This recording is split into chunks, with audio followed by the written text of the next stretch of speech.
Everyone around you seems to have a story. A first love, a person they almost married, a heartbreak that still lives somewhere in their voice, a name they pronounce a little more carefully than other names, and you sit there listening, nodding at the right moments, maybe even smiling when everyone else smiles, while a quieter thought forms underneath it all. You have never felt that. Not the pull, not the obsession, not that specific kind of emotional gravity people talk about, like it arrived one day and rearranged the furniture of their inner life. And for a second, maybe more than a second, you wonder if something in you simply did not show up. Like everyone else got handed a language you were somehow absent for. That quiet suspicion can do damage. Because people love to talk about falling in love as if it is automatic, inevitable, as if by a certain age it should have happened to you the way wisdom teeth or taxes happen to you. And when it has not, the assumptions start gathering in the dark. Maybe you are too detached, too guarded, too rational, too hard to reach.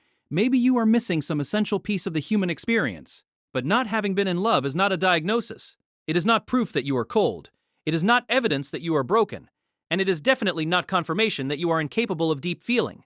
Sometimes it means something much more complicated than that. Sometimes it means your inner world has been running a very careful risk assessment for years, and love, for all its beauty, has never yet felt safe enough to pass inspection. Psychologists have long argued that our relationship to love begins before romance ever enters the picture.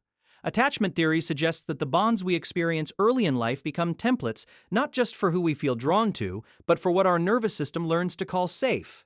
If closeness once felt unpredictable, inconsistent, conditional, or emotionally expensive, your system may have learned something very specific. It may have learned that intimacy is not simply warmth. It is exposure. And exposure to a cautious nervous system can feel a lot like danger. So the heart does something clever. It does not stop wanting. It just stops opening carelessly. It learns to keep its lights low. It learns to feel in private, to hope quietly, to admire from a distance, to remain untouched enough that nothing can really devastate it. That is not the same as being empty. In fact, people who have never been in love are often not people who feel less.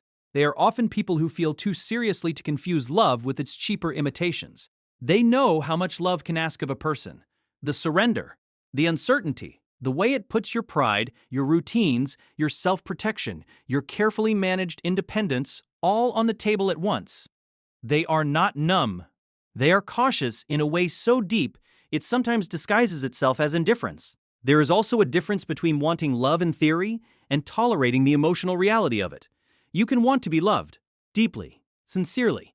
You can want tenderness, closeness, a person who understands the language of your mind without you having to translate every sentence. And still, the second that kind of closeness starts becoming real, something inside you tightens. Not because you do not want it, but because wanting it and surviving it are two different things. Fantasy is easy on the nervous system. Fantasy asks for nothing real. Fantasy never sees you on your worst day, never misreads you, never pulls away after getting close enough to matter. In fantasy, love remains beautiful because it remains untested. Real love is different. Real love asks you to hand someone the very thing you have spent years protecting and trust that they will not use it to confirm your oldest fears. That is a big ask. Some people also refuse to call something love unless it feels undeniably real. They have seen too many people mistake intensity for intimacy, attachment for compatibility, loneliness for chemistry. They have watched others build entire emotional cathedrals around a feeling that was mostly hunger and projection. So they become careful with the word itself. They do not want drama mistaken for destiny. They do not want longing mistaken for truth. And, from the outside, that can look like nothing is happening. But internally, a lot may be happening. There are people who have never been in love and yet have felt admiration so deep it scared them. Comfort so rare it stayed with them for years. Attraction threaded with grief, tenderness without language, hope without permission. They may have come close to love several times, but never named it because naming it would make it real, and real things can be lost. Sometimes the issue is not the absence of feeling. It is the absence of trust in feeling. And then there are the people who have lived so long in observation mode that they experience emotion through analysis first and embodiment second. They can explain their reactions brilliantly. They can dissect dynamics, spot patterns, understand why someone behaves the way they do. But love is one of the few experiences that refuses to stay still under a microscope. It asks to be lived, not solved. It asks you to step out from behind the glass and into the weather. For someone who learned early that self-containment equals safety, that can feel almost intolerable. Because love does not just offer closeness. It threatens control. It interrupts routines. It exposes need. It makes you discover how much of your strength was actually structure. And people who have built their identity around being self-sufficient do not always fear love because they dislike it.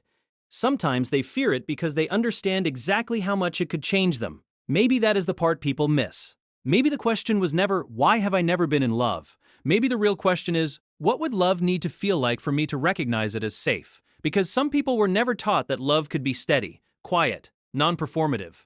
They were shown the loud versions, the inconsistent versions, the ones full of anxiety, sacrifice, confusion, and waiting for the other shoe to drop. So of course they did not fall easily. Their inner world was never looking for fireworks. It was looking for safety. And safety is rarer than most people realize. Not having been in love yet does not necessarily mean your heart is late. It may mean your heart has standards that were built out of history. It may mean your nervous system does not hand out access easily. It may mean you have spent years protecting something in yourself that only the right kind of love could ever reach. And maybe that is not emptiness. Maybe that is discernment. Maybe that is caution. Maybe that is a heart that refused to call itself home to someone unsafe. You are not loveless. You may simply be unconvinced. And there is a profound difference between those two things. So, if everyone else seems to have a story, and you do not, at least not yet, do not rush to turn that into a verdict about your capacity. Love is not always absent just because it has not happened loudly. Sometimes it arrives late because your heart needed more proof than other hearts did. Sometimes it waits because somewhere deep down your system has been protecting your softness until it meets something gentle enough to deserve it. And when that happens, it may not feel like finally becoming human. It may feel like finally becoming safe enough to stop hiding. If this reached something in you, stay a little longer. There is more here worth understanding.